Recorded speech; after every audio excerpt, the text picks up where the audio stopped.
hari tu ada orang tanya, boleh tak cerita pasal semi-flexi? Sebab hari tu Melissa dah cerita pasal term loan kan. So hari ni Melissa nak cerita pasal semi-flexi. Semi-flexi ni macam anak tengah, okay? Term loan kat sini, semi-flexi and then full flexi, okay? Full flexi selalunya untuk orang yang macam berniaga kan, duit keluar masuk selalu. Semi-flexi ialah macam orang yang bekerja, okay? Dapat gaji sebulan sekali, okay? So sesuai dengan semi-flexi. So semi-flexi ni kelebihannya ialah kita boleh masukkan extra payment kita ke account bank, lepas tu kita boleh withdraw balik. Tapi setiap bank ada sedikit perbezaan di antara dia punya minimum payment. Okay? Ada bank cakap 1,000, ada bank tak ada. Okay? Ada bank 5,000. Okay? So kena depends dengan bank. Lagi satu, dia punya perbezaan duit yang kita masuk. Katakan bulan ni Melissa ada 10,000. Melissa masuk kat dalam account semi-flexi. So semi-flexi dia akan jimat 10,000 tu. Next month Melissa keluarkan 5,000. So dia benarkan kita withdraw balik 5,000 tu. Katakan kita tiba-tiba tak ada duit, so dia withdraw lah 5,000 tu.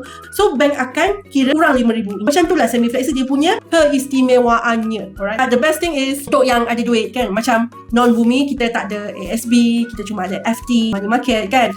So kadang-kadang it's wise untuk kita letak kat dalam loan account, sebab loan account mungkin lebih tinggi. So kalau loan account tu dalam 400 kan, so FD 3%, so baik letak loan account. Tapi bila kita perlu, kita boleh keluarkan balik. So bila keluarkan balik untuk semi-flexi, kadang-kadang ada bank dia akan charge So charges dia depends dengan bank pula. Ada bank RM10, ada bank RM20, RM25, RM50 per transactions.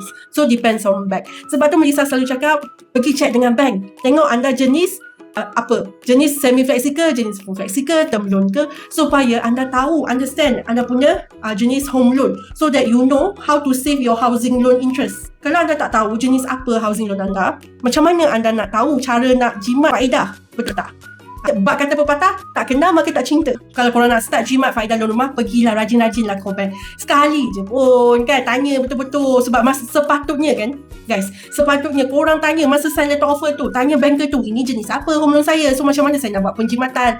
Sepatutnya masa tu korang tanya, okay? Dan Lisa tahu ramai tak tanya, ramai cuma tengok rate, bayar ansuran berapa, itu saja, cuci tangan.